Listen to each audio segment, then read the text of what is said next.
The woman who gave me away at birth showed up after 28 years, demanding $5 million as if I owed her my life.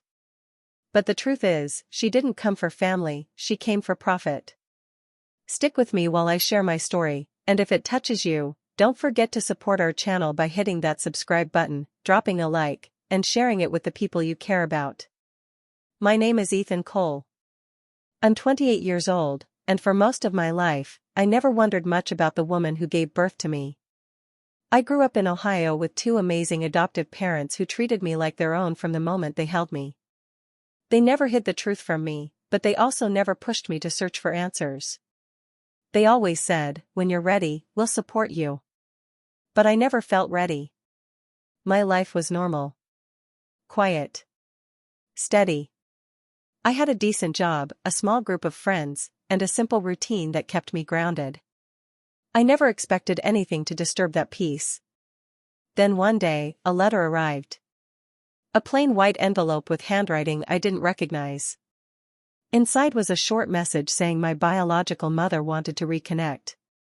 No explanation. No details.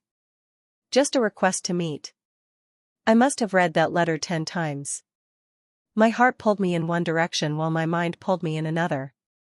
Part of me was angry. Part of me was curious. And a small part of me wondered if she was even telling the truth.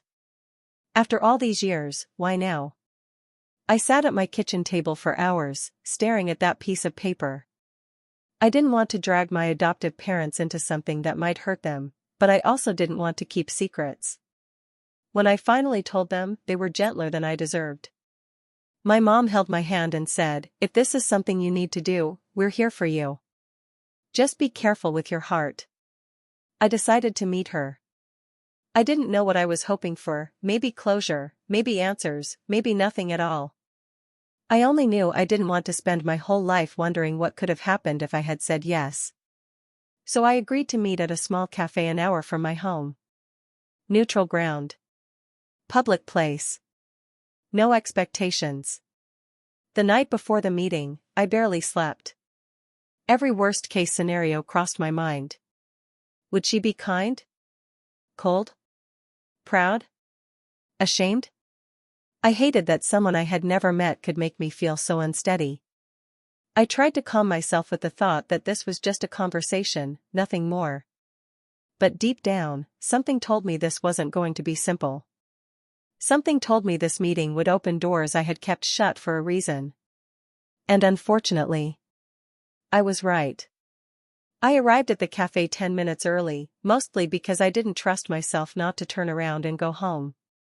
My hands were cold even though it wasn't that chilly outside. I kept checking the door, wondering if she would actually show up. Then she walked in. A woman in her early 50s, dressed nicely, moving quickly like she was afraid I might leave before she reached me. She smiled the moment her eyes landed on me. Not a small, unsure smile, but a big, bright, emotional one that felt strangely forced. She rushed to the table and touched my face before I could even react. "Ethan," she said, like she had been waiting her whole life to say my name. Her voice shook, but something about it didn't feel natural, almost like she had practiced sounding broken. I tried to stay calm and polite. I didn't want to judge her too fast. After all, I had agreed to this meeting. I owed her at least the chance to speak. We sat down, and she kept staring at me with this wide, glassy look. It wasn't the kind of stare filled with love, it felt like she was studying me, trying to figure out what to say next. When the server came, she ordered confidently, like she came here often.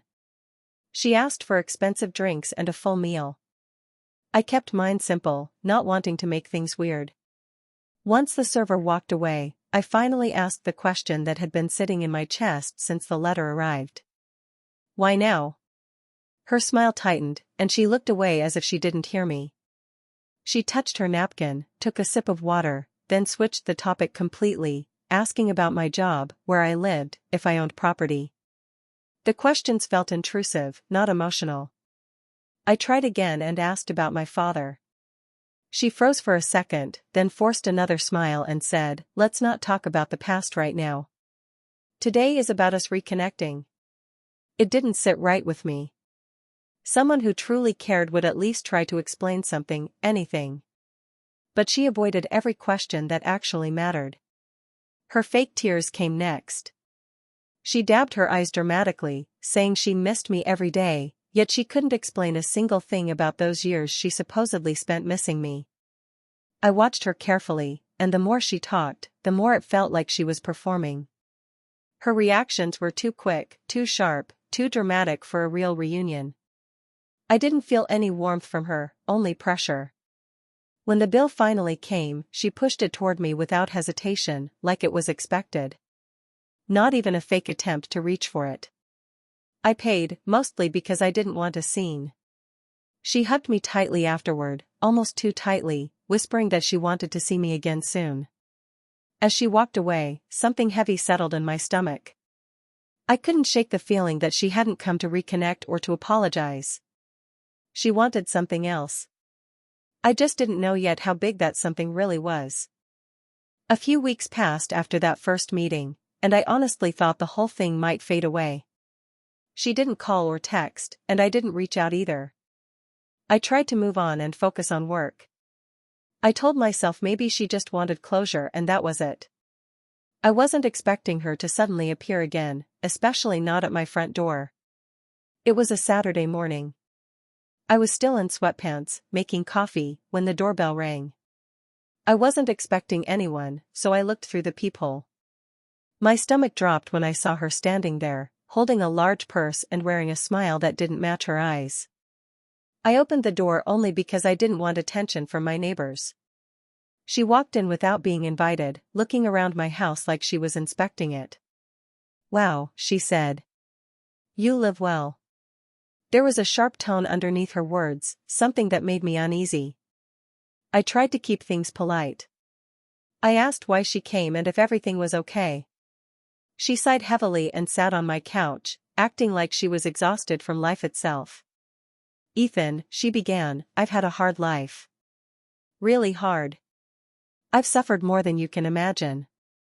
She waited for me to respond, but I didn't know what she expected me to say. I barely knew her. Before I could gather my thoughts, she continued, "And I think, after everything I went through, I'm owed something. You're doing well now. You have a good career, a stable life, success, and I'm proud of you." Her voice softened for a moment, but then she leaned forward. "But I believe you should give back." Her words felt heavy and wrong. She didn't ask how I was doing. She didn't ask about my life. She wasn't here to reconnect. She hadn't come to build anything. She had come with a purpose. I asked calmly, "Give back, what do you mean?" She took a deep breath and looked me straight in the eyes. She didn't blink. "I want $5 million, she said slowly, like she was stating a normal request and not something completely insane. I stared at her, thinking maybe she was joking or testing me. But she didn't laugh. She didn't smile. She just watched me, waiting for my reaction. My mind went blank for a moment. I couldn't believe what I was hearing. She had given me away at birth. She had vanished from my life. She didn't know my favorite food, my allergies, my childhood memories, or even the names of the parents who raised me. And now she wanted $5 million as if she had earned it. She continued talking, saying things like "I deserve it," and "you wouldn't be here without me," and "it's the least you can do after the pain I carried." Pain she carried? What about mine? What about the years she never showed up? I listened in silence, shocked at how easily she twisted the story to make herself the victim.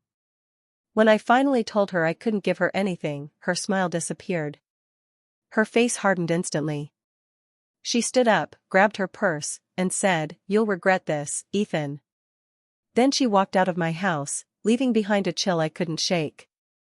After she left my house that day, I couldn't focus on anything. Her words kept echoing in my mind, and the way she demanded money made everything feel twisted. I tried to push it aside, but the fear and confusion stayed. There was something she wasn't telling me, something big. I could feel it. I decided I needed answers, real ones this time. I didn't want to rely on whatever story she chose to tell. I needed the truth about the woman who suddenly wanted millions from me. So I called my adoptive dad, Robert. He could hear the stress in my voice, and without asking too many questions, he said, "Come over." When I arrived, he took me straight to his study and told me he had someone who might help, his old friend, Alan Pierce, a retired lawyer who still had a lot of connections. Alan had known my adoptive parents since before I was born, and he remembered parts of the adoption process. When he heard what was happening, he offered to look into Marissa's background. A few days later, Alan came back with information that made my stomach turn. First, he told me something that hurt more than I expected. Marissa had never wanted a child. Not for a single moment. According to old reports and statements, she had tried to get rid of the pregnancy multiple times but couldn't afford the procedures. When she finally decided to give me up, she didn't do it out of love or concern for my future. She did it because she didn't want the responsibility. The second thing Alan found was even worse. She hadn't just given me away, she had taken money for it. Not official compensation through adoption channels, but under-the-table payments from someone she convinced to help her start fresh. It wasn't legal, but she did it anyway. She hadn't sacrificed anything for me. She had profited from me. Then came the part that explained everything. She had a criminal record. Not a small one. Years ago, she had been charged with fraud, multiple times, in different states. She had a pattern of making people feel sorry for her, then using that sympathy to get money. She had scammed neighbors, coworkers, even someone she dated.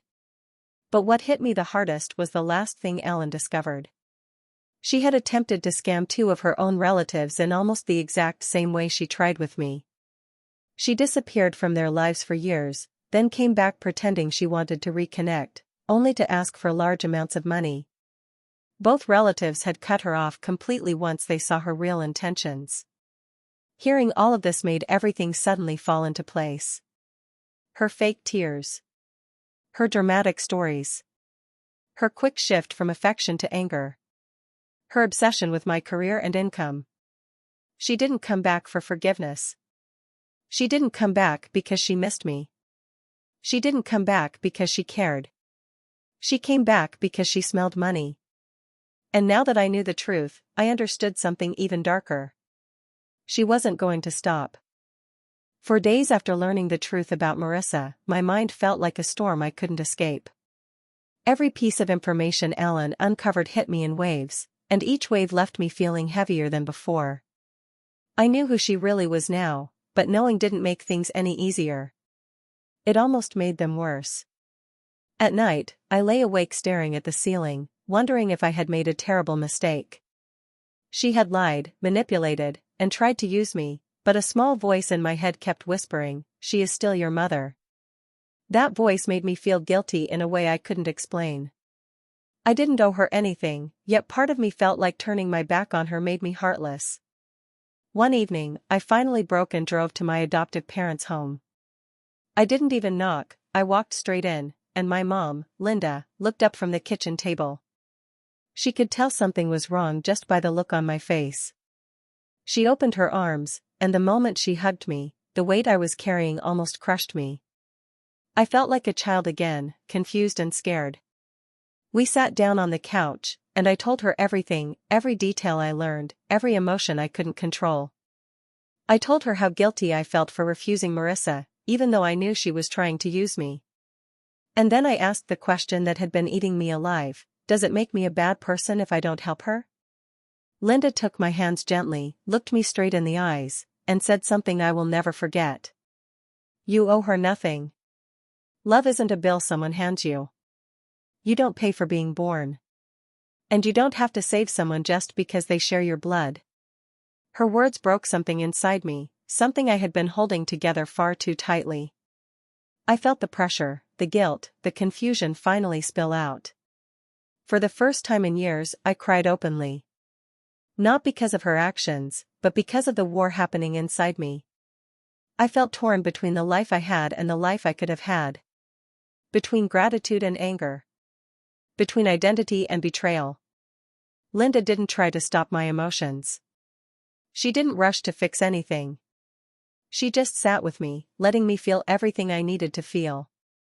When I finally calmed down, she reminded me of one truth I had been ignoring: family isn't about who leaves. It's about who stays. And she was right. Marissa had left before I took my first steps. She hadn't been there for my birthdays, my broken bones, my school concerts, or my bad days. She wasn't there when I graduated or when I got my first job. She wasn't there when I cried, when I struggled, or when I celebrated.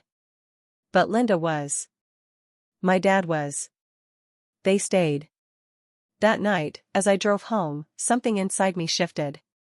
I still felt pain and confusion, but I finally understood something important. I didn't have to let her guilt control me. I didn't have to carry the burden of her choices. I could choose myself. And for the first time in my life, I did. After choosing to step away from her, I hoped things would calm down. I thought maybe she would move on and look for her next target. But I was wrong. Walking away only made her more determined, and this time she wasn't hiding her intentions behind fake smiles or soft words. She began showing me exactly who she really was. It started with letters. At first, they looked normal, just plain envelopes with my name on them. But inside were messages that made my stomach twist. She wrote things like, "You'll regret denying me," and "You owe me your life." Each letter grew sharper and more aggressive, as if she was angry that her guilt tricks didn't work. I stopped reading them fully because every word felt like poison. I kept them, though, because something told me I might need proof later. Then she began going after people connected to me. She somehow found the contact information of 2 distant relatives from my adoptive side, people I barely knew, and told them I was unstable and dangerous. She claimed I was refusing to help her while she was dying. None of it was true, but hearing that she was willing to lie so boldly shook me. These weren't the actions of someone hurt or abandoned. These were the actions of someone trying to destroy my life because she couldn't control me. The worst part came a week later. I was at work, in the middle of a meeting, when my assistant texted me urgently. "There's a woman in the lobby demanding to speak to you. She's yelling." My heart dropped. I already knew who it was. I rushed downstairs, hoping it wasn't as bad as it sounded, but the moment the elevator doors opened, I could hear her voice echoing through the building. She was shouting my name, telling anyone who would listen that I was an ungrateful son who refused to help his suffering mother. People stared, confused and uncomfortable, while she kept going, louder and louder, as if she wanted the whole world to witness my humiliation. Security tried to calm her down, but she kept pointing at me when I walked into the room, calling me cold, heartless, selfish. I felt exposed and embarrassed, but more than that, I felt afraid. Not of her words, but of how far she was willing to go. She didn't care about my job, my reputation, or how this affected me. She only cared about one thing: forcing me to give her what she wanted. It took security 20 minutes to remove her from the building. Even as they guided her outside, she kept screaming that she wasn't done with me. That she would make me pay for turning my back on her. Standing there in the lobby afterward, watching the doors close behind her, something hit me hard. This wasn't just about money anymore. This wasn't just greed. She was dangerous. And if I didn't protect myself, she would keep pushing until something far worse happened. After the scene she caused at my office, something inside me shifted. I wasn't just hurt or confused anymore, I was done. I realized that hoping she would stop on her own was useless. She had crossed every line, and if I didn't take control of the situation, she would keep pushing until she ruined everything I had worked for. So I started gathering everything I had. I went through the drawer where I had kept the letters she sent. I reread a few of them just to remind myself I wasn't imagining things. The threats were clear, the anger was real, and the language she used showed exactly what she intended to do to me. I scanned each letter and saved digital copies in multiple locations. I also went through the recordings on my phone. I had recorded parts of her visit to my house, the way she demanded money, the way her voice changed when I refused. At the time, I hadn't known if I would ever need those recordings, but now I was grateful I trusted my instincts. Hearing her words again made me feel sick, but it also gave me strength. It reminded me that I wasn't overreacting. I met with Alan again and shared everything. He listened carefully, taking notes, and then connected me with a younger attorney he trusted, someone active, sharp, and ready for a fight. Her name was Rachel Torres. The moment we sat down in her office, she took everything seriously. She read the letters, listened to the recordings, and shook her head slowly. "This is not someone who will stop on her own," she said firmly. "You need protection. You need boundaries. And you need legal support." She explained my options one by one. "The first step," she said, "was filing a restraining order. The evidence I had, especially the threatening letters and her outburst at my workplace, would make the request strong." She also suggested preparing a case in the event she escalated again, because people like Marissa often did.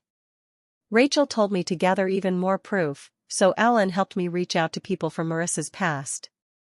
2 relatives she had tried to scam before agreed to provide written statements. One even shared old messages where Marissa had used nearly the same phrases she used with me. Reading those messages felt eerie, like watching someone repeat a script. I also found public records of her fraud charges. They were older, but still relevant. They showed a pattern, a long, messy trail of manipulation, lies, and money schemes. Piece by piece, I built a file so thick it barely fit in my backpack. And with each document I added, the fear inside me turned slowly into resolve. I wasn't the scared, confused man she tried to corner. I wasn't the child she abandoned. I wasn't the victim she expected me to be. For years, I had built a quiet, steady life. I had worked hard for my success. I had surrounded myself with good people. I had created a peace she had no right to destroy. And as I left Rachel's office with the paperwork for the restraining order ready to file, I made a promise to myself. I wouldn't let her take anything from me. Not my career. Not my reputation. Not my sanity. This time I was fighting back. Ethan walked into the courtroom knowing this was the moment everything would finally be decided. Marissa sat across from him, acting calm and innocent, as if she were the wounded one in the story. The moment the judge entered, she suddenly changed her expression. She lowered her eyes, wiped fake tears, and began to speak in a soft, shaky voice. She told the court she was just a heartbroken mother who had been abandoned by the son she raised. She said Ethan owed her support, love, and responsibility, even though she had never given him the same. She spoke like she was the victim of betrayal, not the one who caused years of pain. But Ethan stayed silent and steady. His lawyer stood up and presented the truth one piece at a time. The court saw the recordings where Marissa threatened him. They saw the letters filled with lies. They reviewed the documents showing how she had pretended to be a caring mother only when she needed money. They heard about her history with other people she had manipulated in the same way. One testimony after another revealed the same pattern, Marissa using people, abandoning them, and returning only when she wanted something. Marissa tried to interrupt. She raised her voice, insisting everything was a misunderstanding. She kept calling Ethan ungrateful and disrespectful, but the judge had already seen enough. Her calm face from earlier turned cold as she realized her story was falling apart. Every time she tried to twist the truth, Ethan's lawyer countered it with solid evidence. The judge asked her direct questions, and each time she stumbled over her own lies. Slowly, the courtroom shifted. People who had felt sympathy for her in the beginning now watched her with disbelief. Her mask cracked completely when the judge asked why she had demanded $5 million from someone she insisted she loved like a son. She had no answer. She tried to cry again, but it no longer worked. Her act was over. When the judge finally spoke, the decision was clear. All of Marissa's claims were dismissed without hesitation. Her demand for money was denied instantly. The judge said Ethan had every right to protect himself and praised him for handling everything calmly despite the harassment he had faced. The final blow came when the judge granted Ethan a permanent restraining order. Marissa was ordered to stay away from him, his home, his work, and anyone connected to his life. She sat frozen, shocked that her tactics had failed for the first time. Ethan felt the weight lift off his shoulders.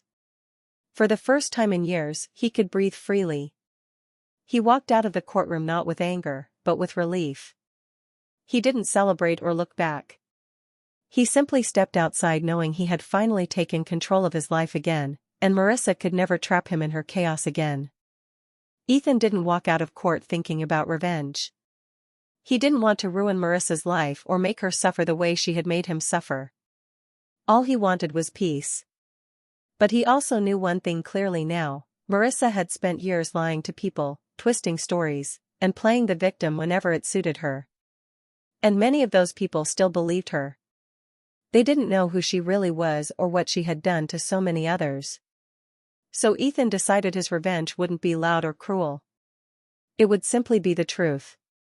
He gathered the same evidence he had shown in court, the letters, the recordings, the testimonies, but this time, he shared them with the very relatives Marissa had contacted to destroy his reputation.